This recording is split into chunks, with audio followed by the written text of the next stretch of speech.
Bismillahirrahmanirrahim. Assalamualaikum warahmatullahi wabarakatuh. Para sesepuh, para bini sepuh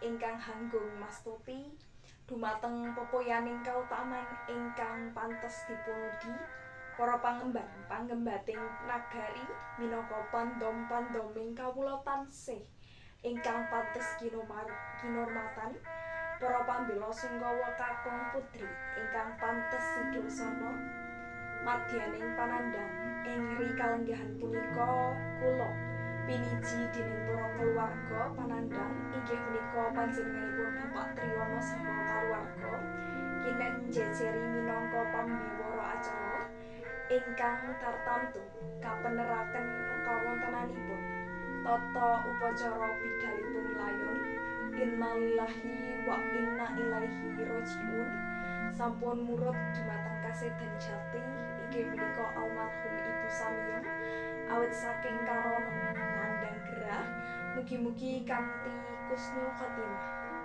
ingkang punika sasampunipun pangrukuting layon sampun paripurna kaparenganipun keluarga ingkang nandhang kita inggih panjenenganipun Bapak Triyono saha Bapak Supriyanto ing rikalenggahan punika dipun wonteni tata upacara sawetawis ingkang sampun lumampah wonten ing siang punika.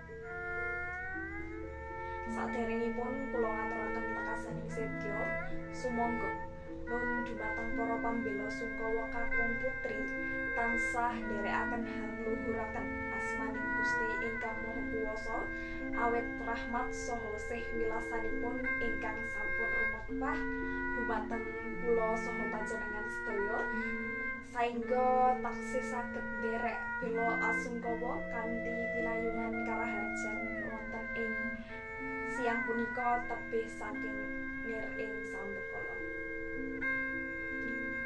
Para pambela sungkawa kakung putri ingkang pantes sidursana wahyaning mangsa kala upacara hangati halayon kalaksanakaken wondene reroncening adicara kados sampun karakit dening para kaluwarga kula minangka pranata acara ngaturaken urut reroncening adicara ingkang sepindhah inggih menika pambuka adicara angka kalih inggih menika atur pambagya harja adicara angka 3 inggih menika waosan donga lan adicara ingkang pungkasan inggih menika panutup.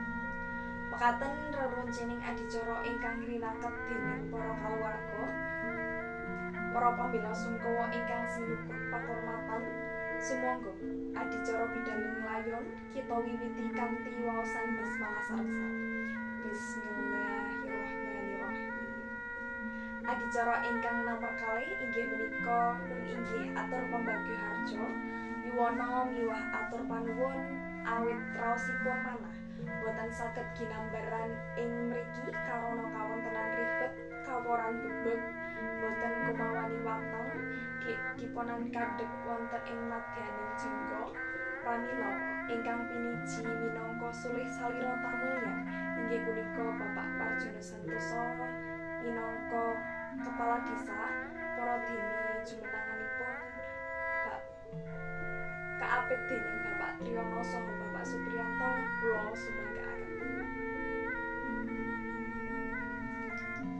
Para pambela sungkawa ingkang kinurmatan kanthi tawaca teta atur pambagya harja saking Bapak Parjono Santoso minangka sulih salira kaluwarga panandhang adicara ingkang salajengipun inggih menika atur bela sungkawa dening tetuwangga ingkang sampun pana kiblating panemah pana ing pamawas lebda ing tutur wondene ingkang nun injih panjenenganipun Bapak Margono wedal kasumbangaaken sumangga.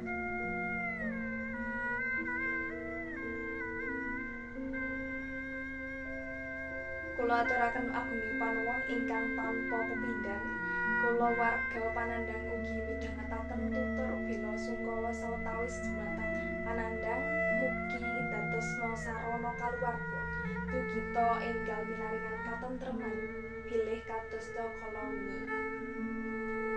Para pangbela sungkawa kakung putri ingkang berbudi dharma, adicara salajengipun inggih punika waosan doa kunjuk dumateng para muda taruna kadang kaneman dalah ingkang piniji hamanggul petining layon kasuwun kasemakta ing gati.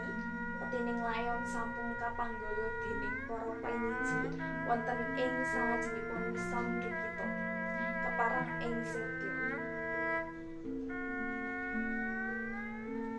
Saderengipun waosan doa bagiane tepi tata upacara blobosan dumateng para putra wayah mugi samekta ing gati. Para pambela sungkawa ingkang kinurmatan, tata cara upacara blobosan sampun kalampahan. Adicara salajengipun nun inggih waosan doa wondene ingkang piniji panjenenganipun Bapak Slamet wedal kasumanggaaken. Kula pribadi minangka pranata acara mbok bilih anggen kula ngaturaken urut reruncining adicara. Wonten ing rikalenggahan punika kiraning trapsila subasita miwah kiraning basa tuwin sastra karana budidayaning manungsa kirang sampurna kridaning ati datan bisa mbedah lautaning pasti mawanti-wanti nyuwun lubering pangangsami ing wasana. Akhirul kalam, wassalamualaikum warahmatullahi wabarakatuh.